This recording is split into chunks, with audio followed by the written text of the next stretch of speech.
അക്ഷരത്തിൻ്റെ അടുത്ത സെഷനായിട്ടുള്ള സ്വാതന്ത്ര്യം തന്നെ ജീവിതം എന്ന സെഷനിലേക്ക് ശ്രീമതി പ്രിയ ജോസഫിനെയും ശ്രീ പോൾ സക്കറിയ സാറിനെയും ക്ഷണിക്കുന്നു.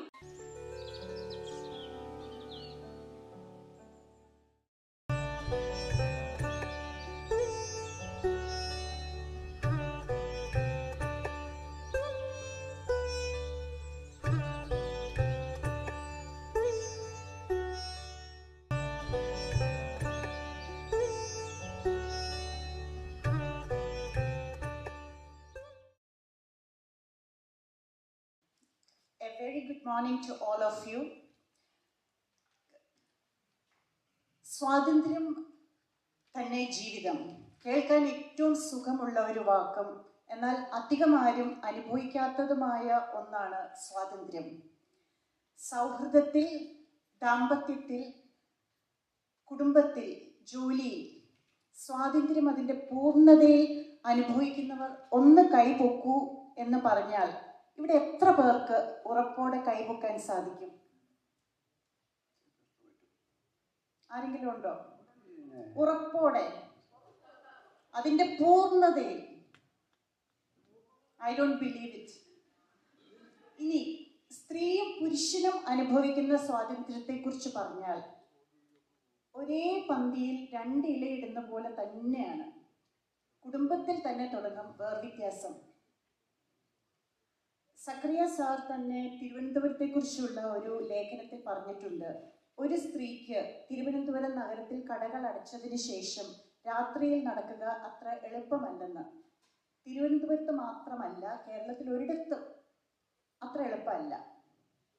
അങ്ങനെ നോക്കുമ്പോൾ കൂടുതൽ സ്ത്രീകളും ആശാപൂർണ ദേവിയുടെ നോവലിലെ സുവർണലതയെ പോലെ വരാന്തയിലേക്ക് തുറക്കുന്ന ഒരു മുറിയും സ്വപ്നം കണ്ട് അതാണ് സ്വാതന്ത്ര്യം, അതല്ലെങ്കിൽ അതാണ് സമാശ്വാസം എന്ന് കരുതി ജീവിക്കുന്നവരാണ്. എത്ര പേർക്ക് സുവർണയുടെ അമ്മ സത്യയെ പോലെ സ്വാതന്ത്ര്യത്തിന് വേണ്ടി, ആത്മാഭിമാനത്തിന് വേണ്ടി വീട് വിട്ടിറങ്ങാനുള്ള തൻ്റെ ഇടമുണ്ടാവും? ഇത് പേഴ്സണൽ ഫ്രീഡം.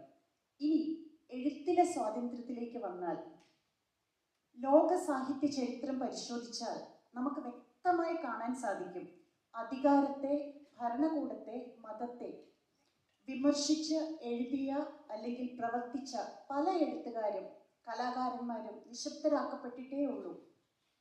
റഷ്യയിൽ ഡോസ്റ്റോവ്സ്കി, ഐസക് ബബേൽ തൊട്ട് സിറിയയിൽ തലാൽ മലോഹി വരെ ഗവൺമെന്റാൽ നിശബ്ദരാക്കപ്പെട്ടവരാണ്. പെട്രോഷെവസ്കി സർക്കിളിന്റെ ഭാഗമായി നടത്തിയ എഴുത്തുകളും ലേഖനങ്ങളും ഡോസ്റ്റോവ്സ്കിയെ ഫയറിംഗ് സ്ക്വാഡിന്റെ മുൻപിൽ വരെ എത്തിച്ചിട്ടുണ്ട്. ഐസക് ബേബലിന്റെ സ്റ്റാലിൻ ഭരണകൂടം ഭീകര പ്രവർത്തനം ആരോപിച്ചാണ് 1940 കൊലപ്പെടുത്തിയത്. സിറിയയിൽ 19 വയസ്സുകാരി തലാൽ മലോഹി കവിതാ ബ്ലോഗിന്റെ പേരിലാണ് അറസ്റ്റിലായത്. ഇന്ന് വരെ, ഈ നിമിഷം വരെ അവർക്ക് എന്ത് സംഭവിച്ചുവെന്ന് ആർക്കും അറിഞ്ഞൂടാ. Poetry is not a crime എന്ന് ആലീസ് വോക്കർ അടക്കം കുറേ എഴുത്തുകാർ പെറ്റീഷൻ നടത്തിയിട്ട് അധിക നാളായിട്ടില്ല, ഈ 2015. എന്തിനാണ് എനിക്ക് ഈ സ്വാതന്ത്ര്യം എന്ന് മതിലുകളിൽ ബഷീർ ചോദിക്കുന്ന പോലെ എഴുത്തുകാർ ചോദിക്കേണ്ടി വരുന്ന ഒരു കാലഘട്ടത്തിലൂടെയാണ് ഇന്ത്യയും ലോകത്തിലെ പല രാജ്യങ്ങളും കടന്നു പോകുന്നത്.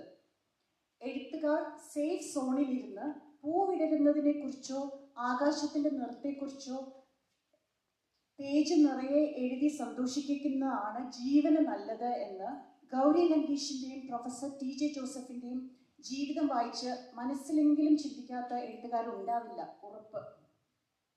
ശ്രീ പോൾ സക്കറിയ ഇന്ത്യൻ എക്സ്പ്രസിന് കൊടുത്ത ഒരു അഭിമുഖത്തിൽ പറയുന്നുണ്ട്, any human being and especially a writer should be free of all possible influences upon his intellect and imagination of religion, caste, ideology. He should be able to question everything. He should be able to stand as an outsider and look at the world. ഒരു എഴുത്തുകാരൻ എന്ന നിലയിൽ, വേണ്ട, ഒരു മനുഷ്യൻ എന്ന നിലയിൽ അദ്ദേഹത്തിന് അന്യനെ പോലെ നിസ്സംഗനായി പുറത്തു നിന്ന് ലോകത്തെ വീക്ഷിക്കാനുള്ള സ്വാതന്ത്ര്യം എല്ലാ കാലത്തും കിട്ടിയിരുന്നു എന്ന ഒരു ചോദ്യത്തോടെ ഞാൻ നിർത്തുന്നു. You can take it from here, sir.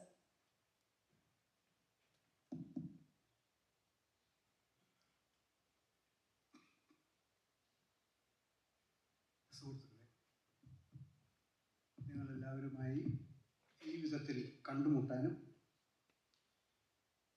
ഇങ്ങനെയൊരു നല്ല അവസരം ലഭിച്ചതിന് വളരെ സന്തോഷമുണ്ട്. അതിന് അലയ്ക്ക് എൻ്റെ ഹൃദയംഗമമായ നന്ദി. അലയുടെ പ്രവർത്തനങ്ങൾക്ക് എൻ്റെ വിജയാശംസകൾ. പ്രത്യേകിച്ച് ഇതിനൊരു കാരണമുണ്ട്. കാരണം അല അമേരിക്കൻ മലയാളികളുടെ, ഞാൻ കുറച്ച് മുമ്പ് സൂചിപ്പിച്ചതുപോലെ, അമേരിക്കൻ മലയാളികളുടെ സാംസ്കാരിക പ്രവർത്തനങ്ങളുടെ മേഖലയിൽ ഒരു പുതിയ പുരോഗമനാത്മകമായ പാത തുറക്കുകയാണ്. ഞാൻ പുരോഗമനാത്മകമായ എന്ന് ഞാൻ എടുത്തു പറയുകയാണ്. അതിന് പല പല അർത്ഥങ്ങൾ നമുക്ക് കൊടുക്കാം. അമേരിക്കൻ മലയാളികളുടെ സാംസ്കാരിക ജീവിതത്തിലേക്ക് അലയ്ക്ക് ഉൽപ്പതിഷ്ണുത്വത്തിൻ്റെ ഒരു പുതിയ ധാരയെ ആനയിക്കാൻ കഴിയട്ടെ. ഞാൻ പുതിയ ധാര എന്നാണ് പറഞ്ഞത്. ഉൽപ്പതിഷ്ണുത്വം ഇതുവരെ ഇവിടെ ഇല്ലായിരുന്നു എന്നല്ല ഞാൻ ഉദ്ദേശിക്കുന്നത്. അങ്ങനെ ഒരു പുതിയ ധാര തരത്തിലുള്ള ഇന്ന് നമുക്ക് ഇന്ത്യക്ക് ആവശ്യമുള്ള, കേരളത്തിന് ആവശ്യമുള്ള ഒരു ഉൽപ്പതിഷ്ണുത്വത്തിൻ്റെ ധാരയെ ആനയിക്കാൻ കഴിയട്ടെ എന്ന് ഞാൻ ആശംസിക്കുന്നു. എനിക്കിന്ന് നൽകപ്പെട്ടിരിക്കുന്ന വിഷയം സ്വാതന്ത്ര്യം തന്നെ ജീവിതം എന്നുള്ളതാണ്. ഞാൻ കുറച്ച് സമയം, എനിക്ക് തോന്നുന്നു 35-40 മിനിറ്റ്സിൻ്റെ ഉള്ളിൽ ഞാനത് തീർക്കാം എന്നാണ് ഞാൻ പ്രതീക്ഷിക്കുന്നത്. ഇതൊരു പ്രിപ്പയർഡ് സ്പീച്ചാണ്. അമേരിക്കയിൽ ഈ വിഷയത്തെപ്പറ്റി എനിക്കിങ്ങനെ എന്നെ സംബന്ധിച്ചുള്ള സ്വാതന്ത്ര്യം അടിസ്ഥാനപരമായിട്ട് നമ്മുടെ മറ്റെല്ലാ ആന്തരിക സ്വാതന്ത്ര്യങ്ങളും എല്ലാം, ദാർശനികമായിട്ട് നമ്മൾ കാണുന്ന എല്ലാ സ്വാതന്ത്ര്യങ്ങളും, ആത്മീയ സ്വാതന്ത്ര്യങ്ങളും എല്ലാം രാഷ്ട്രീയ സ്വാതന്ത്ര്യത്തിലാണ് ഇതെല്ലാം വന്നിരിക്കുന്നത്. രാഷ്ട്രീയമായി നിങ്ങൾ ഒരു അസ്വതന്ത്രമായ ഒരു രാഷ്ട്രത്തിലോ സമൂഹത്തിലോ ആണ് നിങ്ങൾ ജീവിക്കുന്നതെങ്കിൽ പിന്നെ നിങ്ങൾക്ക് വാസ്തവത്തിൽ നിങ്ങൾക്ക് the freedom of expression comes to an end. ബാക്കി പല കാര്യങ്ങളും നിങ്ങൾക്ക് വായിക്കാൻ ആഗ്രഹിക്കുന്ന ഒരു പുസ്തകം പോലും നിങ്ങൾക്ക് വായിക്കാൻ കിട്ടുകയില്ലാത്ത, അല്ലെങ്കിൽ നിങ്ങൾക്ക് ധൈര്യമായി മറ്റൊരാളിനോട് ഒരു കാര്യം തുറന്നു പറയാൻ ഭയപ്പെടേണ്ട തരത്തിലുള്ള സമൂഹങ്ങൾ ഇന്ന് നോർത്ത് കൊറിയയൊക്കെ പോലെ നമ്മളത് കേട്ടറിവുകളെങ്കിലും ലോകത്തിലുണ്ട്. അതുകൊണ്ട് എന്നെ സംബന്ധിച്ചിടത്തോളം രാഷ്ട്രീയ സ്വാതന്ത്ര്യം ഈസ് പ്രൈമറി. അത് കഴിഞ്ഞിട്ടേ ഉള്ളൂ. അപ്പം ഞാൻ പറയുന്ന ഈ സ്വാതന്ത്ര്യം എന്ന വാക്ക് ഞാനിവിടെ ഉപയോഗിക്കുമ്പോഴെല്ലാം ഞാൻ ഉദ്ദേശിക്കുന്നത് ആ സ്വാതന്ത്ര്യമാണ്.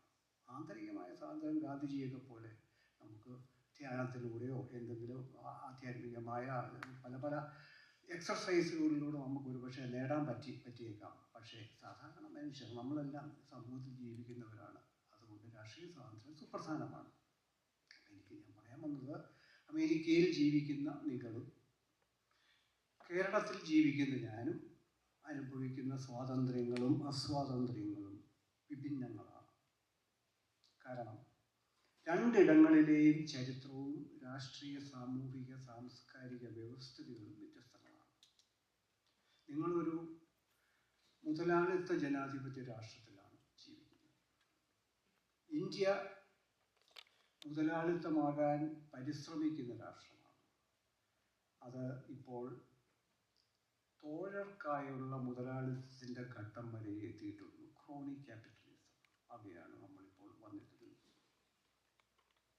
ഇന്ത്യ ഇന്നും തെരഞ്ഞെടുപ്പുകൾ നടക്കുന്ന ഒരു രാഷ്ട്രമാണ്. തെരഞ്ഞെടുപ്പുകളാണ് എല്ലാവരും ജനാധിപത്യത്തിൻ്റെ അടയാളമായി ഏറ്റവും എളുപ്പത്തിൽ ചൂണ്ടിക്കാണിക്കുന്ന ഒരു സംഭവമാണ് തെരഞ്ഞെടുപ്പുകൾ. അത് കർണാടകത്തിൽ വരെ നടന്നു കഴിഞ്ഞു. നമുക്ക് കുറ്റം പറയാൻ സാധ്യമല്ല.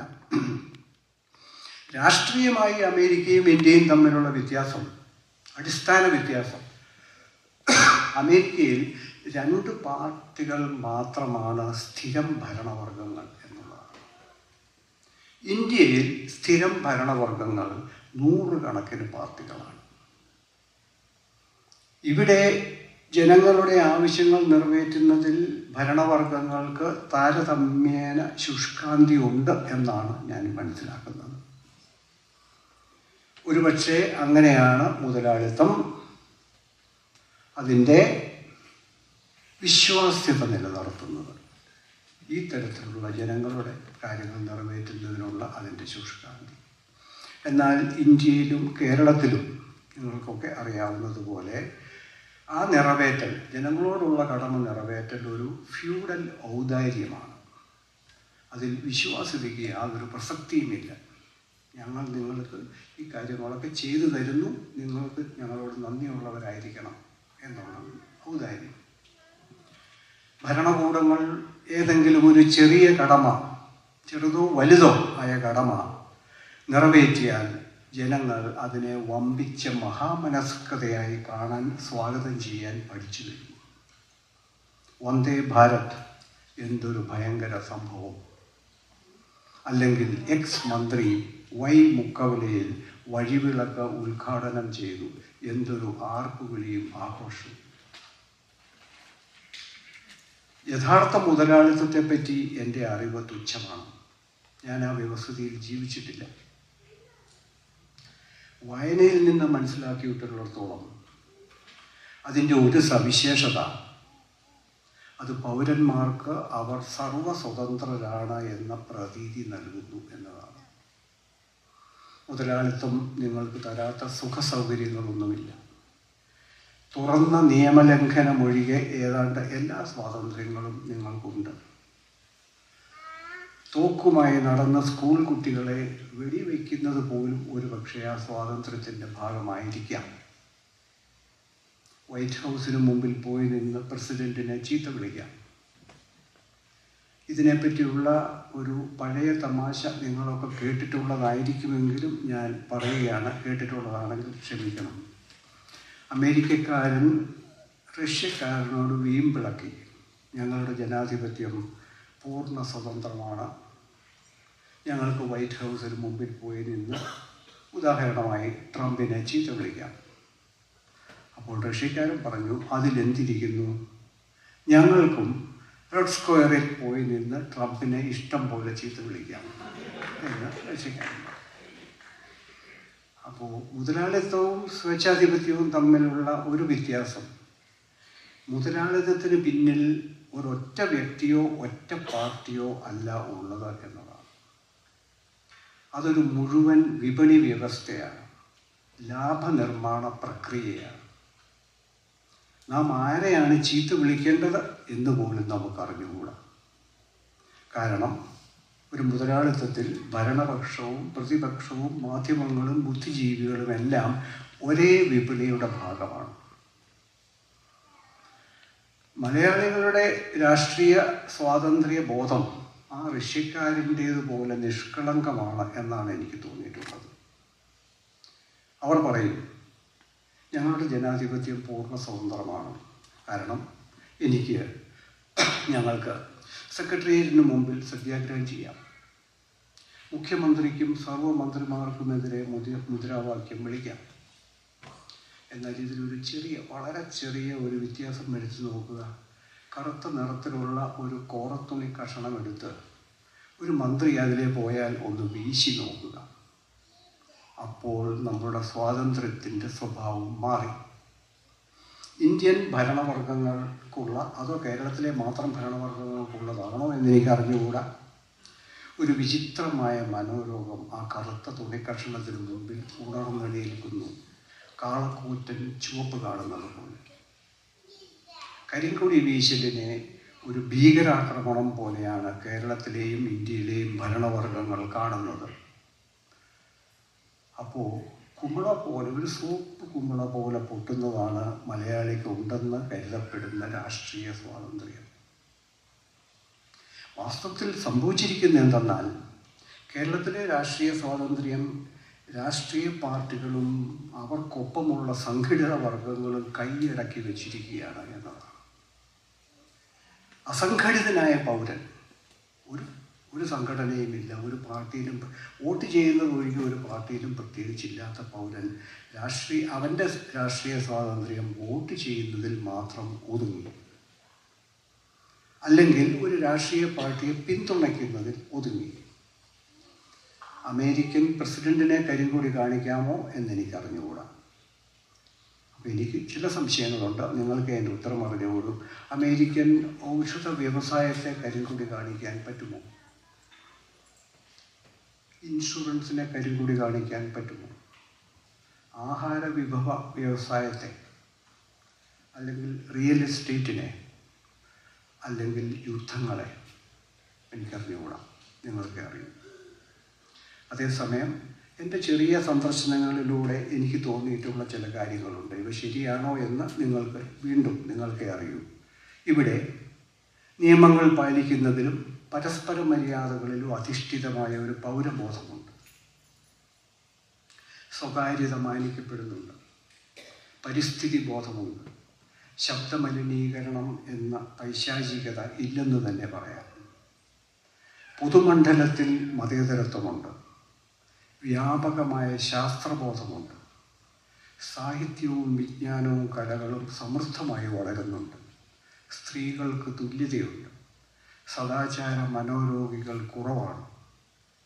വിദ്യാഭ്യാസത്തിൽ ഉന്നത നിലവാരങ്ങൾ തേടാൻ തുറന്ന അവസരങ്ങളുണ്ട്.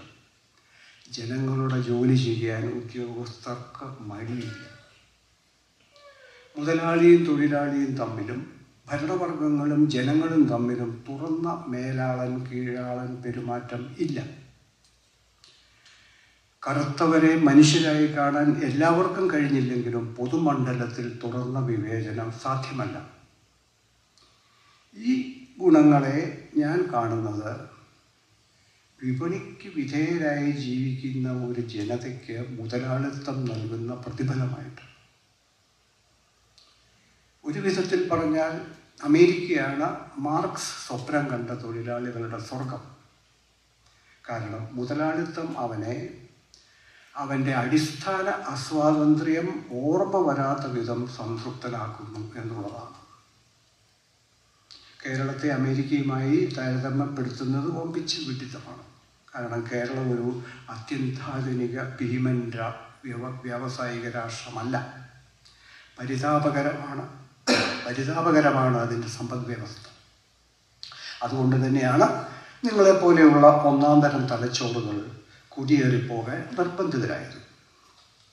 ഇപ്പോഴും അത് നടന്നുകൊണ്ടിരിക്കുന്നു.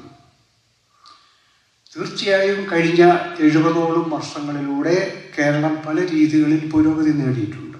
സാമൂഹിക നീതിയുടെ കാര്യത്തിൽ ഉറപ്പായിട്ടും, ഭൂപരിഷ്കരണത്തിൻ്റെ കാര്യത്തിൽ, പൊതുവിദ്യാഭ്യാസത്തിൻ്റെ കാര്യത്തിൽ, പൊതുജനാരോഗ്യത്തിൻ്റെ കാര്യത്തിൽ, സാക്ഷരതയുടെ കാര്യത്തിൽ, വേറെ നിരവധി മേഖലകളുണ്ട് നാം പുരോഗതി നേടിയിട്ടുണ്ട്. അവയെ നാം നേട്ടങ്ങളായി, വമ്പിച്ച നേട്ടങ്ങളോ വലിയ നേട്ടങ്ങളോ ആയി ഉയർത്തിപ്പിടിക്കുമ്പോൾ നാം മറക്കുന്നത് അവ ഏതൊരു സമൂഹത്തിനും അവകാശപ്പെട്ട അടിസ്ഥാന സേവനങ്ങൾ മാത്രമാണ് എന്നതാണ്.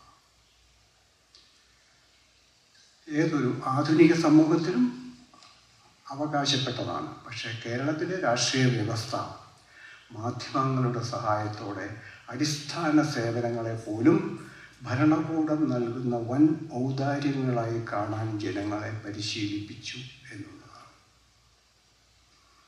അടിസ്ഥാന സേവനങ്ങൾക്കപ്പുറത്തേക്കുള്ള വളർച്ചയാണ് പുരോഗതി തേടുന്ന ഒരു സമൂഹം അന്വേഷിക്കുന്നത്. അടിസ്ഥാന സേവനങ്ങൾ തന്നെ കാര്യക്ഷമതയോടെയും അഴിമതിയില്ലാതെയും ലഭ്യമാക്കുന്ന ഒരവസ്ഥയെയാണ് കേരളം ഇന്നും അന്വേഷിക്കുന്നത്. എൻ്റെ സങ്കടം കേരളത്തിലെ ഭരണവർഗങ്ങൾ മലയാളിക്ക് ആ മിനിമം പ്രതിഫലം പോലും നൽകുന്നില്ല എന്നുള്ളതാണ്. അതാണ് മലയാളിയുടെ ഒന്നാമത്തെ അസ്വാതന്ത്ര്യം. കേരളത്തിൽ ജീവിക്കുന്ന സ്വാധീനശക്തിയില്ലാത്ത സാധാരണക്കാരനായ ഒരു മലയാളിയുടെ ഒന്നാമത്തെ അസ്വാതന്ത്ര്യം. ഞാനിതിനെ കാണുന്നത് സാമൂഹികവും സാംസ്കാരികവുമായ സത്യസന്ധതയുടെ പ്രശ്നമായിട്ടാണ്. സത്യസന്ധത സംസ്കാര സമ്പന്നതയുടെ ഒരു ഭാഗമാണ് എന്നാണ് ഞാൻ വിശ്വസിക്കുന്നത്. അമേരിക്കൻ മുതലാളിത്തം ഒരുപക്ഷെ അതിൻ്റെ നിലനിൽപ്പിന് വേണ്ടിയെങ്കിലും ജനങ്ങളോടുള്ള പ്രാഥമിക കർത്തവ്യങ്ങൾ സത്യസന്ധതയോടെ നിറവേറ്റുന്നുണ്ട്. ആ സംസ്കാര സമ്പന്നതയും സത്യസന്ധതയുമാണ് കേരളത്തിലെ ഭരണവർഗങ്ങൾക്ക് പാർട്ടി ഭേദമന്യേ ഇല്ലാതെ പോയത്. വാസ്തവത്തിൽ മുതലാളിത്തത്തിൻ്റെ മുഖമുദ്രയായി തീരേണ്ടതാണ് ഭരണകൂടം മേലാളനും ജനം കീഴാളനുമാണ് എന്ന അധികാര മനഃശാസ്ത്രം. അതിനെ ഇവിടെ മുതലാളിത്തം അസൂയാവഹവാം വിധം വേഷപ്രച്ഛന്നമാക്കിയിട്ടുണ്ട് എന്നാണ് ഞാൻ വിശ്വസിക്കുന്നത്. നിങ്ങൾക്ക് എന്നെക്കാളും വളരെ കൂടുതലായിട്ട് അറിയാം. ഒരു ഹൗസ് ഓഫ് റെപ്രസെൻറ്റേറ്റീവ് അംഗത്തിൻ്റെയോ സെനറ്ററുടെയോ ഗവർണറുടെയോ പ്രസിഡൻറ്റിൻ്റെയോ മുമ്പിൽ തെരഞ്ഞെടുപ്പ് സമയത്തെ ചീർ വിളികൾക്ക് ശേഷം ഏതെങ്കിലും പൗരൻ അവൻ്റെ ന്യായമായ ആവശ്യങ്ങൾ നിർവഹിക്കപ്പെടാനായി വാലാട്ടി നിൽക്കേണ്ടി വരുന്നുണ്ടോ? ഇല്ലായിരിക്കാം, ഉണ്ടായിരിക്കാം. മേലാളത്ത അഹന്ത ഉള്ളിലുണ്ടെങ്കിലും ഇവിടുത്തെ അധിക ഭരണവർഗങ്ങൾക്ക് ഒരുപക്ഷെ മേലാളത്തെ അഹന്ത ഉള്ളിലുണ്ടെങ്കിലും അതിൻ്റെ പരസ്യ പ്രദർശനം അവർ നടത്തുമോ? നിങ്ങൾക്ക് ശരിയായ ഉത്തരം അറിഞ്ഞുകൊണ്ട് കേരളത്തിലെ ഭരണനിർവഹണത്തിൻ്റെയും രാഷ്ട്രീയ സംസ്കാരത്തിൻ്റെയും ലജ്ജാകരമായ മുഖം ജനങ്ങൾ തിരഞ്ഞെടുത്ത പ്രതിനിധികൾ ജനങ്ങൾ അവരെ ഏൽപ്പിച്ച് അധികാര നിർവഹണത്തിലേക്ക് കൊണ്ടുവരുന്ന മേലാളത്ത സമീപനമാണ്. ജനങ്ങൾ ശമ്പളം കൊടുത്ത് നിയമിച്ച ഉദ്യോഗസ്ഥ വർഗങ്ങൾ ജനങ്ങളോട് പ്രദർശിപ്പിക്കുന്ന ധിക്കാരവും അഹന്തയുമാണ്. ഇതിനെ ചോദ്യം ചെയ്യാനും പ്രതിരോധിക്കാനുമുള്ള ശേഷിയാണ് പൗരൻ്റെ അടിസ്ഥാന രാഷ്ട്രീയ സ്വാതന്ത്ര്യം. പഴയ അസമത്വങ്ങൾ പോയി, വരേണ്യവർഗങ്ങളുടെയൊക്കെ ഉയർച്ചയും അതെല്ലാം കഴിഞ്ഞു. പക്ഷേ പുതിയ രാഷ്ട്രീയ അസമത്വങ്ങളുടെ, അധികാര അസമത്വങ്ങളുടെ ഒരു ഘോഷയാത്രയാണ് മലയാളികളുടെ ജീവിതം. നമ്മുടെ തലച്ചോറുകൾ, അവിടെയാണ് നമ്മുടെ അസ്വാതന്ത്ര്യം. നമ്മുടെ തലച്ചോറുകൾ, ലക്ഷക്കണക്കിന് ആളുകളുടെ തലച്ചോറുകൾ ആസൂത്രിതമായി മുണ്ഡനം ചെയ്യപ്പെട്ടിരിക്കുകയാണ് എന്നാണ് ഞാൻ വിശ്വസിക്കുന്നത്. മസ്തിഷ്ക പ്രക്ഷാളനം എന്ന സംസ്കൃത പദം ആണ് അതിൻ്റെ ഒപ്പം പോകുന്നത്. അത് ചെയ്തത്, ഈ മുണ്ഡനം ചെയ്തത് രാഷ്ട്രീയവും ഭരണകൂടവും മാത്രമല്ല, അത് ചെയ്തത് മതവും ജാതിയും മാധ്യമങ്ങളും കൂടിയാണ്. അതിൽ ബുദ്ധിജീവികൾക്കും എഴുത്തുകാർക്കും പങ്കുണ്ട്. കാരണം അവർ ഈ രാഷ്ട്രീയ വ്യവസ്ഥയും അതിൻ്റെ അപജയങ്ങളും അപ്രധാനമാണെന്ന് നടിച്ചു. അവർ കേരള രാഷ്ട്രീയത്തിന്മേൽ തങ്ങളുടെ ബുദ്ധി പ്രയോഗിച്ചില്ല. ബുദ്ധിജീവികൾ ഒന്നുകിൽ അതിനെ അവഗണിച്ചു, അല്ലെങ്കിൽ ഏതെങ്കിലും ഒരു പക്ഷത്തിൽ ചേർന്ന് സ്വന്തം തലച്ചോറും മുണ്ഡനത്തിന് വെച്ചു. പല ബുദ്ധിജീവികളും എഴുത്തുകാരും ജാതിക്കും മതത്തിനും പോലും തലവെച്ചു കൊടുത്തു. വിഷം പൂണ്ട വർഗീയതയ്ക്ക് തലച്ചോറ് തുറന്നു കൊടുത്ത ബുദ്ധിജീവികളും കലാകാരന്മാരും ധാരാളമുണ്ട്. ബെന്യാമിൻ്റെയും എൻ്റെ ഒക്കെ കൂടെ ഉള്ള നല്ല ആളുകൾ. ജോർജ് ഓർവെല്ലിൻ്റെ 1984 എന്ന നോവലിലാണ് ഒരു സമൂഹമാകെ ഒറ്റ സ്വേച്ഛാധിപതിയുടെ കീഴിൽ മസ്തിഷ്ക പ്രക്ഷാളനം ചെയ്യപ്പെടുന്നതിൻ്റെ കഥ നാം വായിക്കുന്നത്. നിങ്ങളിൽ പലരും അത് വായിച്ചിട്ടുണ്ടാവും. ബിഗ് ബ്രദർ എന്ന അദൃശ്യ സർവാധികാരി ഓരോരുത്തരുടെയും ഓരോ ചിന്തയിലും നീക്കത്തിലും കടന്നു കയറുകയാണ്. എല്ലാം അയാളുടേതാണ്. സ്നേഹം പോലും അയാൾക്കേ നൽകാവൂ, അല്ലെങ്കിൽ കഠിനമായി ശിക്ഷിക്കപ്പെടും. പക്ഷേ നമ്മൾ മലയാളികൾക്ക് വേണ്ടി ആരും അത്രമാത്രം ഒന്നും ബന്ധപ്പെടേണ്ടതില്ല. കാരണം തലച്ചോറ് പണയം വയ്ക്കുന്ന പ്രക്രിയയ്ക്ക് നമ്മൾ ഇംഗ്ലീഷിലെ ഉപമ ഉപയോഗിച്ച് പറഞ്ഞാൽ സിറ്റിംഗ് ഡക്സ് ആണ്, വെടികൊള്ളാൻ കാത്തിരിക്കുന്ന താറാവുകൾ. ഇതിൻ്റെ ദുരന്തം നവോത്ഥാനത്തിലൂടെ ഒരു പുതിയ ജീവിതം ആരംഭിച്ച മലയാളികളുടെ സമൂഹത്തിനാണ് ഇത്തരത്തിലുള്ള ഒരു വിധി ഉണ്ടായത്, അവസ്ഥ ഉണ്ടായത് എന്നുള്ളതാണ്. ഒരു പക്ഷേ നമ്മുടെ സാക്ഷരതയാണ് നമ്മുടെ ഏറ്റവും വലിയ ബലഹീനത. ഞാനിത് ഗൗരവമായിട്ട് പറയുക. അക്ഷരസ്നേഹികളായ നമ്മൾ പത്രങ്ങളിൽ അച്ചടിച്ചതെല്ലാം സത്യമാണോ? ടി വി അവതാരകരുടെ വാക്കുകളും ടി വി ദൃശ്യങ്ങളും പുരോഹിതന്മാരുടെ പ്രബോധനങ്ങളും രാഷ്ട്രീയ പ്രസംഗകർ ഉച്ചരിക്കുന്ന വാക്കുകളും സത്യമല്ലാതെ മറ്റൊന്നുമാവാൻ വഴിയില്ല എന്ന് വിശ്വസിച്ച് വശായി. 2 പത്രങ്ങളും 2 3 ടി വി ചാനലുകളും ചേർന്നാൽ മലയാളികളെ എന്തും വിശ്വസിപ്പിക്കാം എന്ന ഒരു അവസ്ഥ ഉണ്ടായി വന്നു. ചാരവൃത്തി കേസ് മുതൽ കൂടത്തായി കേസ് വരെയും, മുല്ലപ്പെരിയാർ മുതൽ അരിക്കൊമ്പൻ വരെയും എത്ര തലച്ചോർ മുദ്രങ്ങൾക്കാണ് മലയാളികൾ കോരിത്തെരിപ്പോടെ കീഴടങ്ങിയത്. വാർത്തയ്ക്ക് ദാരിദ്ര്യമുണ്ടാകുമ്പോൾ എൻ്റെ പ്രിയപ്പെട്ട മാധ്യമ സുഹൃത്തുക്കൾ പുറത്തെടുക്കുന്ന ഒരു സ്ഥിരം ജാലവിധിയുണ്ട്, തെരുവുനായ പേടി. അതുപോലെ ഒരു മാസ് ഹിസ്റ്റീറിയയ്ക്ക് കേരളത്തിൽ ലക്ഷക്കണക്കിന് ആവശ്യക്കാരുണ്ട്. പച്ചക്കള്ളം, പക്ഷേ അതിനാവശ്യക്കാരുണ്ട്.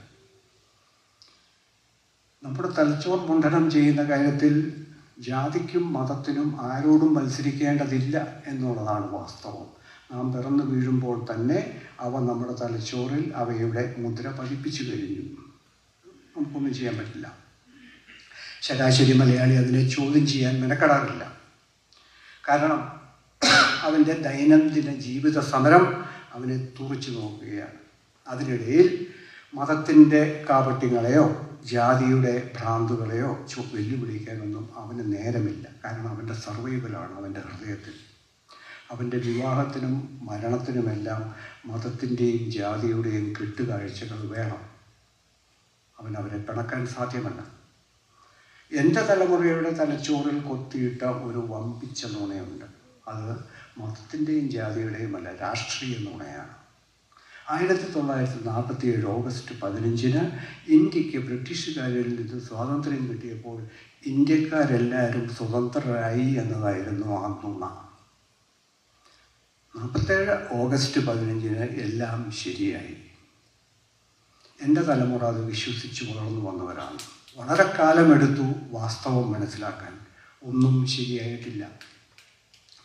വിദേശീയമായ ഒരു ഭരണവർഗത്തിൽ നിന്ന് തദ്ദേശീയരും കൂടുതൽ സ്വാർത്ഥനുമായ നിരവധി ഭരണവർഗങ്ങളിലേക്ക് അധികാരം കൈമാറപ്പെടുക മാത്രമാണ് ഉണ്ടായത്.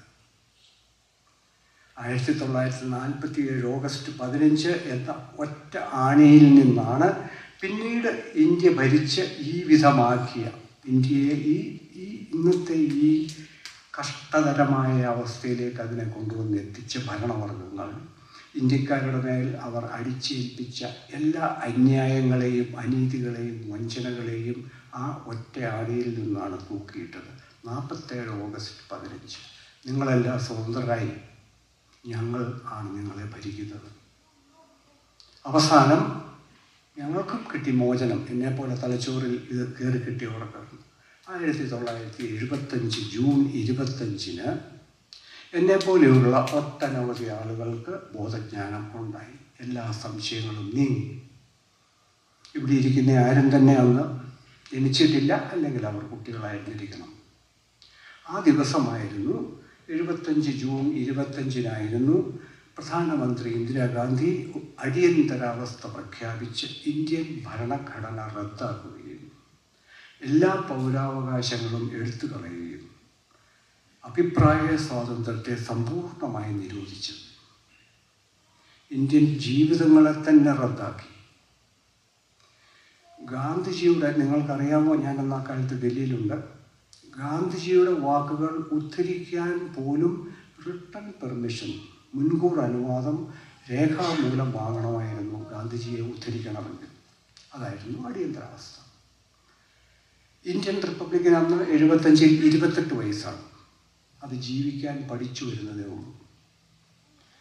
പിന്നീട് വന്ന മുഴുവൻ ഇന്ത്യൻ രാഷ്ട്രീയവും ഇന്ന് ഇന്ത്യയിൽ സംഭവിച്ചുകൊണ്ടിരിക്കുന്ന കാര്യങ്ങളടക്കം അടിയന്തരാവസ്ഥയുടെ ബാക്കി പത്രമാണ് എന്ന് ഞാൻ ഉറച്ചു വിശ്വസിക്കുന്നു. കാരണം കുശാഗ്രബുദ്ധികളായ ഇന്ത്യൻ രാഷ്ട്രീയ പാർട്ടികൾക്ക് അടിയന്തരാവസ്ഥ ഇന്ത്യ എന്ന രാഷ്ട്രത്തെ ഒരു രാത്രി കൊണ്ട് എങ്ങനെ കൈപ്പിടിയിലാക്കാം എന്ന കലയുടെ കൊതിപ്പിക്കുന്ന മാതൃകയായി തീർന്നു.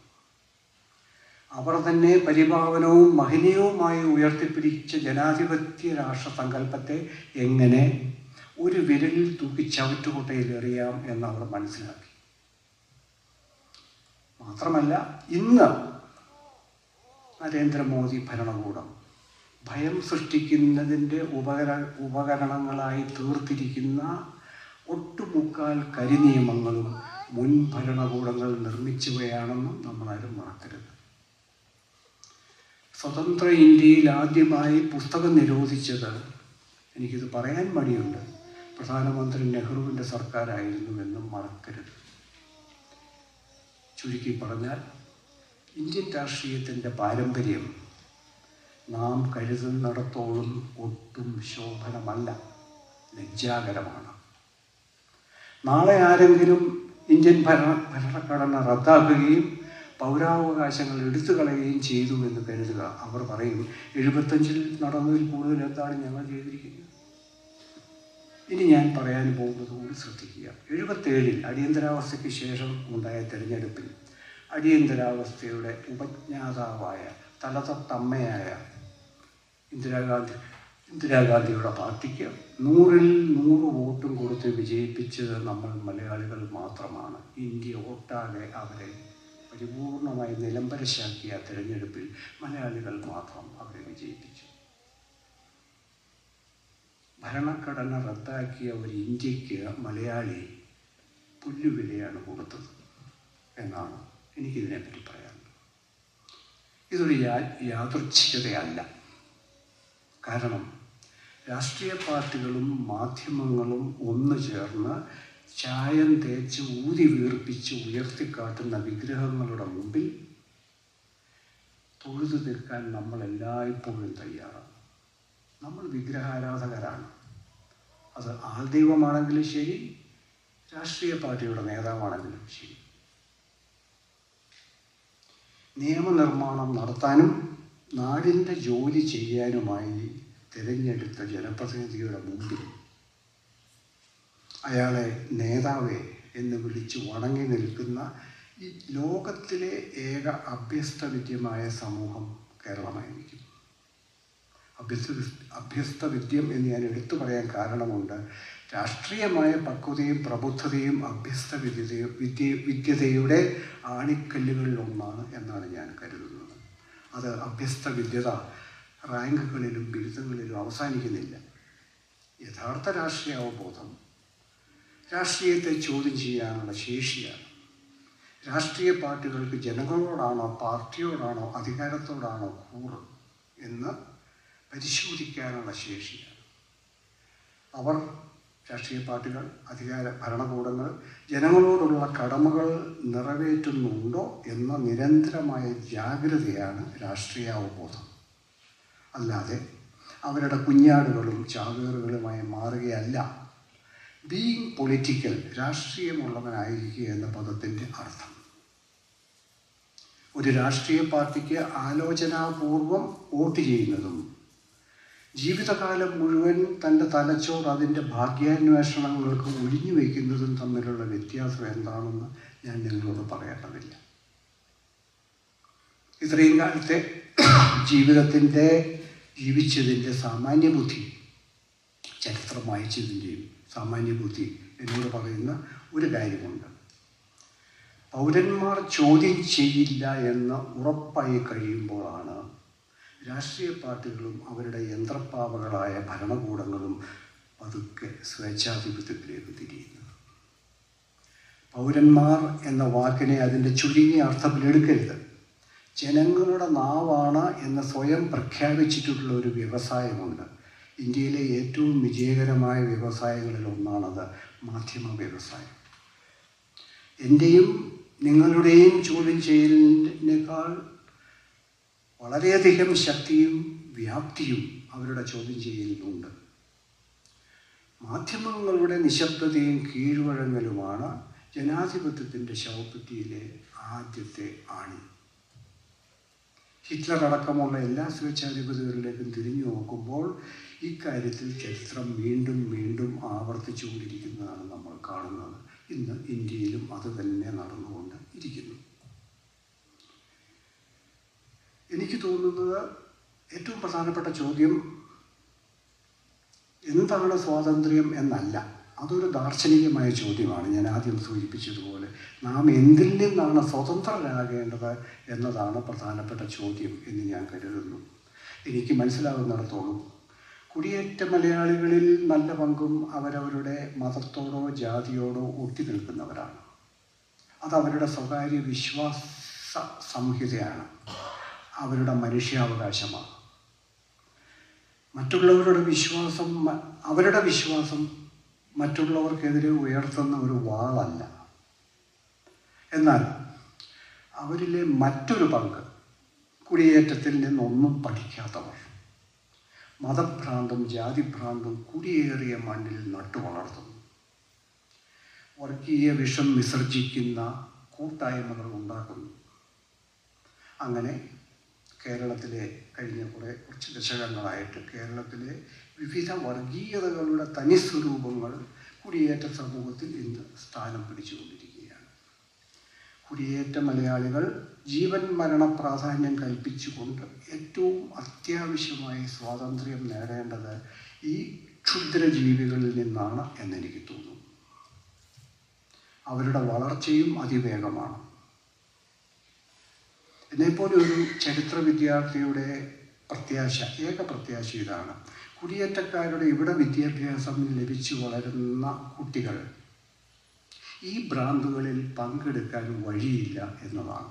കാരണം അവർക്ക് ചെറുപ്പത്തിലെ സ്വാതന്ത്ര്യബോധവും വിശകലന ശേഷിയും ചോദ്യം ചെയ്യാനുള്ള കഴിവും കാപട്യങ്ങൾ തിരിച്ചറിയാനുള്ള ബോധവും അവർക്ക് ലഭിക്കും എന്ന് നിങ്ങൾക്കാണ് എന്നെക്കാളും കൂടുതൽ അറിയാമെന്ന് ഞാൻ കേട്ടുകേൾവിയിൽ നിന്ന് പറയുകയാണ്. മതം അവരെ അടിച്ചേൽപ്പിക്കപ്പെടുന്നില്ല. ജാതിയുടെ സ്ഥാനത്ത് ഇവിടെ വർണ്ണവിവേചനമുണ്ട്, എന്നാൽ അതിനെപ്പറ്റിയും കുട്ടികളെ ബോധവൽക്കരിക്കുന്നു എന്നാണ് ഞാൻ മനസ്സിലാക്കിയിട്ടുള്ളത്. ഞാൻ മതത്തിൽ നിന്ന് മോചനം നേടിയവനാണ്, അതൊരു സ്വാതന്ത്ര്യമായിട്ട് കരുതുന്നവനാണ്. അതുകൊണ്ട് ഞാൻ പറയുകയാണ്, പക്ഷേ മതത്തിൽ നിന്നുള്ള മോചനം എളുപ്പമല്ല. എല്ലാവരും മതത്തിൽ നിന്ന് മോചനം നേടണമെന്ന് ആവശ്യപ്പെടുന്നത് മനുഷ്യാവകാശ വിരുദ്ധവുമാണ്. മോചനം നേടേണ്ടത് മതഭ്രാന്തിൽ നിന്നും മതത്തെ കരുവാക്കിയുള്ള രാഷ്ട്രീയ പ്രത്യയശാസ്ത്രങ്ങളിൽ നിന്നുമാണ്. മതം ഓരോ വ്യക്തിയുടെയും സ്വകാര്യ സ്വാതന്ത്ര്യമാണ്. പരസ്യ സ്വാതന്ത്ര്യം, സ്വകാര്യ സ്വാതന്ത്ര്യം. എൻ്റെ ഇതപര്യന്തമുള്ള വായനയിൽ ഞാനൊരു പുസ്തകപ്പുഴുവാണ് എന്ന് തുറന്ന് സമ്മതിച്ചു കൊള്ളട്ടെ. വായനയിൽ മതത്തെപ്പറ്റി അതിൻ്റെ ഹൃദയത്തിലേക്ക് നേരെ നോക്കുന്ന ഒരു ഭൂതക്കണ്ണാടിയിലൂടെ എന്ന പോലെ ഏറ്റവും വ്യക്തതയുള്ള പ്രസ്താവന എൻ്റെ അഭിപ്രായത്തിൽ നടത്തിയത് മാർക്സാണ്. നിങ്ങളെല്ലാവരും പക്ഷേ അത് കേട്ടിട്ടുണ്ടാവും. മാർക്സ് മതത്തെ ഒരിക്കലും പഠന വിഷയമാക്കിയില്ല. മതമല്ല, മൂലധനമായിരുന്നു അദ്ദേഹത്തിൻ്റെ പഠന വിഷയം. തൊഴിലാളികളായിരുന്നു. മതത്തെ മാർക്സ് കണ്ടത് മൂലധനത്തിൻ്റെ കാര്യസ്ഥൻ എന്ന അവസ്ഥയിലായിരുന്നു. മാർക്സ് മതത്തെപ്പറ്റി പറഞ്ഞ കാര്യങ്ങൾ 3-4 പാരഗ്രാഫുകളേ ഉള്ളൂ. അതിലാണ് മതം മനുഷ്യനെ മയക്കുന്ന കറുപ്പാണ് എന്നൊക്കെ സാധാരണ ഉദ്ധരിക്കപ്പെടുന്ന വാചകങ്ങൾ നമ്മൾ കാണുന്നത്. വാസ്തവത്തിൽ മാർക്സ് പറഞ്ഞതിൻ്റെ അർത്ഥം വേറെയായിരുന്നു. കറുപ്പെന്ന പദം കൊണ്ട് മാർക്സ് ഉദ്ദേശിച്ചത് അന്ന് ജർമ്മനിയിൽ പ്രചാരത്തിലുണ്ടായിരുന്ന വേദനാ സംഹാരി കറുപ്പായിരുന്നു. അപ്പം മതം ഒരു വേദനാ സംഹാരിയാണ് എന്നാണ് മാർക്സ് ഉദ്ദേശിച്ചത്. നമ്മളൊന്നും ഉദ്ദേശിക്കുന്നതല്ല. അല്ലെങ്കിൽ അപ്പം മാർക്സ് പറഞ്ഞ ചില വാചകങ്ങൾ മാത്രം ഞാൻ ഉദ്ധരിക്കുകയാണ് മതത്തെപ്പറ്റി.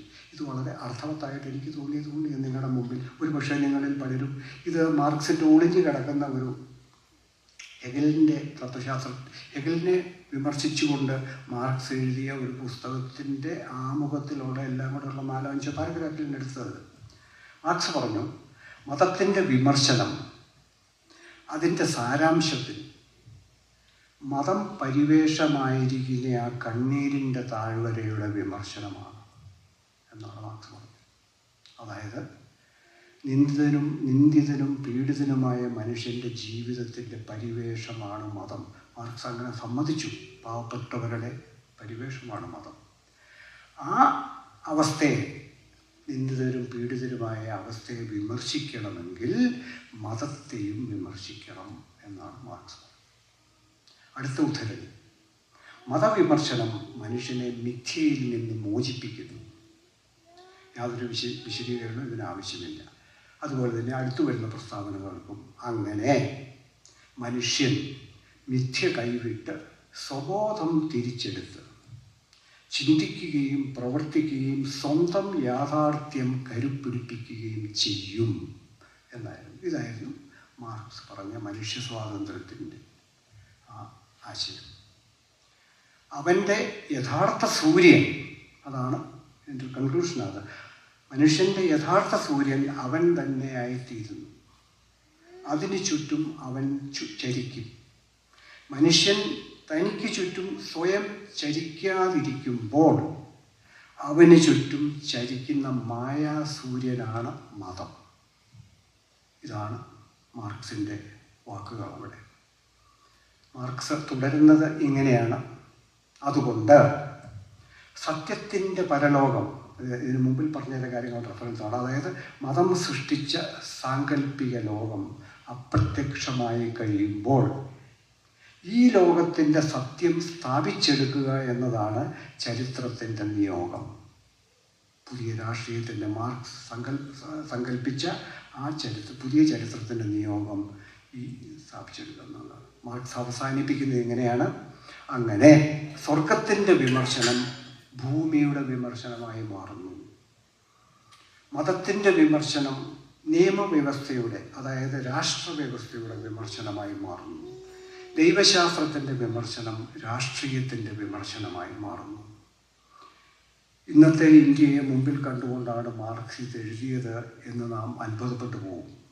ഈ വിവർത്തനം പ്രസിദ്ധീകരിച്ചപ്പോൾ ഈ ഭാഗത്തിനോടനുബന്ധിച്ച് ഞാനിങ്ങനെ എഴുതി: ഇന്നത്തെ ഇന്ത്യയിൽ മതത്തിൻ്റെ ദൈവശാസ്ത്രം തന്നെയാണ് രാഷ്ട്രീയത്തിൻ്റെ ദൈവശാസ്ത്രം. ചോരയിൽ മുങ്ങിയ ഒരു ദൈവശാസ്ത്രമാണത്. ഇന്നത്തെ ഇന്ത്യൻ രാഷ്ട്രീയത്തിൻ്റെ യഥാർത്ഥ മാർക്സിയൻ വിമർശനം അതായി മതത്തിൻ്റെ വിമർശനമാണ് എന്ന് ഞാൻ എഴുതി.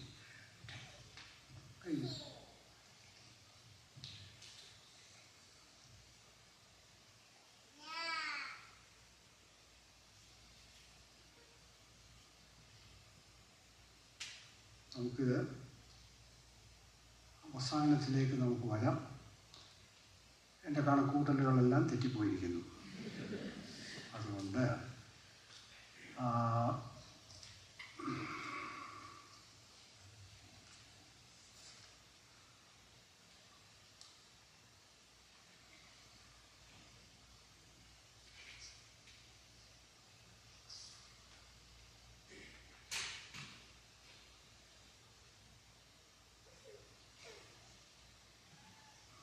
ഞാൻ കൺക്ലൂഷനിലേക്ക് വരികയാണ് നല്ലത്. കാരണം മാധ്യമങ്ങളെപ്പറ്റി പറയാനുള്ള ഭാഗം ഭാഗ്യവശാൽ എനിക്ക് മാറ്റിവെക്കേണ്ടി വന്നു.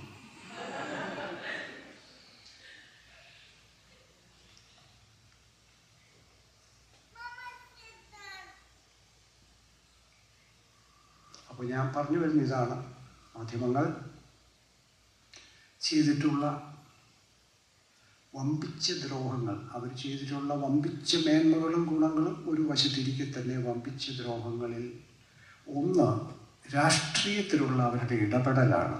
ആ ഇടപെടലിൻ്റെ ചോര രക്തമാദ്യം അവർ രുചിച്ചത് 59 വിമോചന സമരത്തിലാണ്. മാധ്യമങ്ങൾ ഒരു കമ്മ്യൂണിസ്റ്റ് ഇതര പാർട്ടികളുമായി കൂടിച്ചേർന്ന് ജനാധിപത്യപരമായി തിരഞ്ഞെടുത്ത ഒരു സർക്കാരിനെ താഴെ ഇറക്കിയത്. അതായിരുന്നു അവർ ആദ്യം അവരുടെ ശക്തി തെളിയിച്ചതും. അവർ കേരളത്തിനെ അവരുടെ കയ്യിലെടുക്കാം എന്ന് അവർക്ക് ഒരു ഉറപ്പുണ്ടായിരുന്നു. രണ്ടാമത്തെ കാര്യം മാധ്യമങ്ങളെ പറ്റി ഞാൻ പറഞ്ഞത് ഒറ്റ വാക്കിൽ പറഞ്ഞാൽ, നവോത്ഥാനം ഇന്ന് കേരളത്തിൽ തകർന്നിരിക്കുന്നതിൻ്റെ ഏതാണ്ട് പരിപൂർണ ഉത്തരവാദിത്വവും അവർക്കാണ്. കേരളത്തിലെ പ്രമുഖ പത്രങ്ങൾ തമ്മിൽ 60കളിലും 70കളിലും ആരംഭിച്ച വിപണിക്ക് വേണ്ടിയുള്ള മത്സരം, വളരെ രൂക്ഷമായ യുദ്ധം, അതിലവരുപയോഗിച്ച മുഴുവൻ ആയുധങ്ങളും മതവും ജാതിയും അന്ധവിശ്വാസങ്ങളും ആൾദൈവങ്ങളും എന്തെല്ലാം ജീർണതകളെയായിരുന്നു നവോത്ഥാനം നിഷ്കാസനം ചെയ്തത്, അതിനെ മുഴുവനും തിരിച്ചു കൊണ്ടുവന്നാണ് മാധ്യമങ്ങൾ ഈ തമ്മിലുള്ള യുദ്ധത്തിൽ വിജയിക്കുകയും തോൽക്കുകയും ഒക്കെ ചെയ്തത്. അത് കവിഞ്ഞ് അപ്പോൾ ഇതെല്ലാം അതിൻ്റെ ഫലമായിട്ട് നമുക്ക് കൺക്ലൂഡ് ചെയ്യാം. മലയാളി ആർജിച്ച എല്ലാ ബോധജ്ഞാനവും ശാസ്ത്രബോധവും ആധുനിക ചിന്തയും പുരോഗമന ചിന്തയും ചാരമായി മാറി. ഇന്നത്തെ ഒരു പത്രവും ഏത് ചാനലും തുറന്നാൽ മുൻകൈ ഏറ്റവും പ്രധാനപ്പെട്ട വാർത്തകൾ ജാതിയെയും മതത്തെയും അത്തരം വർഗീയതയും ഒക്കെ സംഭവിച്ച കാര്യങ്ങളാണ്. പുരോഹിതന്മാർ അച്ഛനും ഇവിടെ ഇരിപ്പുണ്ട്. 3 മതങ്ങളിലെ പുരോഹിതന്മാർ രാഷ്ട്രീയവും സാമൂഹികവും സാംസ്കാരികവുമായ ആജ്ഞകൾ നൽകുകയും അനുസരിപ്പിക്കാൻ ശ്രമിക്കുകയും ചെയ്യുന്ന ഒരു പ്രാകൃത സമൂഹമായി കേരളം പരിണമിച്ചു. ഈ മസ്തിഷ്ക പ്രക്ഷാളനങ്ങളിൽ രാഷ്ട്രീയത്തിൻ്റെയും മാധ്യമങ്ങളുടെയും ഒക്കെ മസ്തിഷ്ക പ്രക്ഷാളനങ്ങളിൽ ഏതിൻ്റെ ഇരകളാണ് നാം എന്ന് നാം തന്നെ കണ്ടുപിടിക്കേണ്ടതുണ്ട്. ഒരു രാഷ്ട്രീയ പാർട്ടിക്കും ഈ രക്തത്തിൽ തങ്ങൾക്ക് പങ്കില്ല എന്ന് പറഞ്ഞ് കൈകഴുകാൻ സാധ്യമല്ല. കാരണം എല്ലാവർക്കും 5 വർഷത്തെ ഊഴം ഇവിടെ ഭരിക്കാൻ ലഭിച്ചിട്ടുണ്ട്. 5 വർഷം, 10 വർഷം, 5 വർഷം. മാധ്യമങ്ങളും രാഷ്ട്രീയ പാർട്ടികളും ചേർന്ന് ഞാൻ മുൻപ് പറഞ്ഞതിൻ്റെ റെഫറൻസാണ് കേരളത്തിൽ അഴിച്ചുവിട്ട ജീർണശക്തികളുടെ 1000 മടങ്ങ് വലിപ്പവും സാമ്പത്തിക പിന്തുണയുമുള്ള സത്വങ്ങൾ ഉത്തരേന്ത്യയിൽ നിന്ന് കേരളത്തിലേക്ക് മാർച്ച് ചെയ്തു തുടങ്ങി എന്ന് നിങ്ങൾ മനസ്സിലാക്കുന്നതാണ് നല്ലത്. അവർക്ക് മനസ്സിലാവുന്നുണ്ടാവും. മതം കൊണ്ടുള്ള ഒരു സാച്ചുറേഷൻ ബോംബിംഗ് ആണ് അതിന് പിന്നിലെ ശക്തികൾ ഡൽഹിയിൽ നിന്ന് ആഗ്രഹിക്കുന്നത്. കേരളത്തെ മറ്റൊരു തരത്തിലും പിടിച്ചടക്കാൻ കഴിയാത്ത ഒരവസ്ഥയിൽ ഒരു സാച്ചുറേഷൻ ബോംബിംഗ് വിത്ത് അന്ധവിശ്വാസങ്ങളും അനാചാരങ്ങളും മതങ്ങൾ ഉപയോഗിച്ച് കേരളത്തിലെ ആൾദൈവങ്ങൾ പോലും ആശങ്കപ്പെട്ടു തുടങ്ങി. അവരുടെ തട്ടകത്തിൽ കയറി മറ്റുള്ളവർ കൊത്താൻ തുടങ്ങിയിരിക്കുന്നു. ഇതിൻ്റെ എല്ലാം ഫലമായി അപ്പോൾ ഇപ്പോൾ നടക്കുന്ന ഇവരെല്ലാം കേരളത്തിൽ അഴിച്ചുവിട്ട സത്തങ്ങളെ പിന്തുടർന്നുകൊണ്ട് ഉത്തരേന്ത്യയിൽ നിന്ന് വന്നുകൊണ്ടിരിക്കുന്ന ഈ ദുർഭൂതങ്ങൾ എല്ലാം വന്നു കഴിയുമ്പോൾ എനിക്ക് തോന്നുന്നത് എല്ലാം നഷ്ടപ്പെടാനുള്ളത് ആൾദൈവങ്ങൾക്ക് മാത്രമല്ല, കേരളത്തിൽ ഇതുവരെ മേൽക്കൈ പുലർത്തിക്കൊണ്ടിരുന്ന രാഷ്ട്രീയ പാർട്ടികൾക്കാണ് എന്ന് ഞാൻ വിശ്വസിക്കുന്നു, എന്ന് ഞാൻ ഭയക്കുന്നു.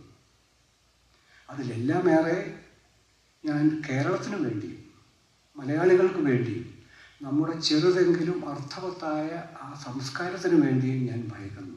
അതിനെയെല്ലാം നശിപ്പിക്കാൻ ശേഷിയുള്ള ശക്തികൾ പ്രവേശിച്ചുകൊണ്ടിരിക്കുകയാണ്. 3 മതങ്ങൾ രണ്ടോളം സഹസ്രാബ്ദങ്ങളായിട്ട് അവയുടെ എല്ലാ കുറ്റങ്ങളോടും കുറവുകളോടും കൂടി സമാധാനത്തോടെയും സഹകരണത്തോടെയും ഒന്നിച്ച് ജീവിച്ചു പോരുന്ന നമ്മുടെ അമൂല്യമായ മാനവികതയ്ക്ക് വേണ്ടി ഞാൻ ഭയപ്പെടുന്നു. അന്തിമ വിശകലനത്തിൽ കേരളം നന്മയുള്ള നാടാണ്. മലയാളികൾ അനവധി നന്മകളുള്ളവരാണ്. അനവധി മേഖലകളിൽ അവർക്ക് ആധുനികത നേടാൻ കഴിഞ്ഞിട്ടുണ്ട്. സൃഷ്ടിപരമായ സഹകരണവും നേടാൻ കഴിഞ്ഞിട്ടുണ്ട്. അവർ തിരഞ്ഞെടുത്ത കഴിഞ്ഞിട്ടുണ്ട്. അവർ ഇന്നത്തെ ലോകത്തിലെ ഏറ്റവും മികച്ച ഏത് ജനതയ്ക്കും ഒപ്പം നിൽക്കുന്ന സർഗശക്തിയുടെയും ബുദ്ധിശക്തിയുടെയും ഉടമസ്ഥരാണ്, കഠിനാധ്വാനികളാണ്. പക്ഷേ ജനാധിപത്യത്തെ പറ്റി ആരോ അവരെ തെറ്റിദ്ധരിപ്പിച്ചു.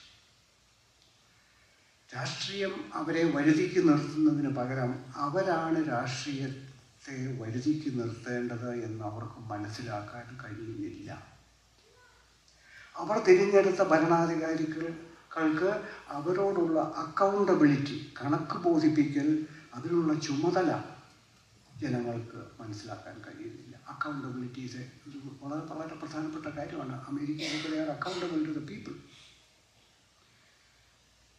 ഇതാണ് ഒരു പക്ഷേ ഇന്നത്തെ മലയാളികൾക്ക് സംഭവിച്ചിരിക്കുന്ന ഏറ്റവും പ്രധാനപ്പെട്ട പ്രശ്നം. ഞാൻ അവസാനിപ്പിക്കുന്നത് ഗാന്ധിജിയുടെ വാക്കുകളിലൂടെയാണ്. ഗാന്ധിജി ഈ വാക്കുകൾ പറഞ്ഞത് ഭരണകൂടങ്ങളെപ്പറ്റിയും അവർ ഭരിക്കുന്ന ജനങ്ങളെപ്പറ്റിയും ഇന്ത്യക്ക് സ്വാതന്ത്ര്യം ലഭിക്കുന്നതിന് മുമ്പ് ഗാന്ധിജിയുടെ ആശങ്കകൾ വെച്ചുകൊണ്ട് പറഞ്ഞതാണ്. ഹൃദയത്തിൽ നിന്ന് ഗാന്ധിജി ഇത്തരത്തിൽ വികാരം കൊള്ളുന്ന വാക്കുകൾ പറയുന്നത് ഞാൻ അപൂർവമായിട്ടേ കേട്ടിട്ടുള്ളൂ. ഗാന്ധിജി പറഞ്ഞത് ഇതാണ്, ഞാൻ ഇതോടെ അവസാനിപ്പിക്കുകയാണ്. എല്ലാ ഭരണകൂടങ്ങളും സത്യത്തെയും അഹിംസയെയും ലംഘിക്കുന്നു. ഓരോ പൗരനും അവൻ്റെ അഥവാ അവളുടെ ഭരണകൂടത്തിൻ്റെ ഓരോ പ്രവൃത്തിക്കും ഉത്തരവാദിത്തപ്പെട്ടവനാണ്. ചപലവും അഴിമതി നിറഞ്ഞതുമായ ഒരു ഭരണകൂടത്തോടുള്ള കൂറ് പാപമാണ്. അതിനോടുള്ള കൂറില്ലായ്മയാണ് പുണ്യം. ഇതാണ് ഗാന്ധിജി പറഞ്ഞത്. ഈ വാക്കുകളോടെ, ഈ നല്ല വാക്കുകളോടെ ഞാൻ എൻ്റെ പ്രസംഗം അവസാനിപ്പിക്കുന്നു. നന്ദി.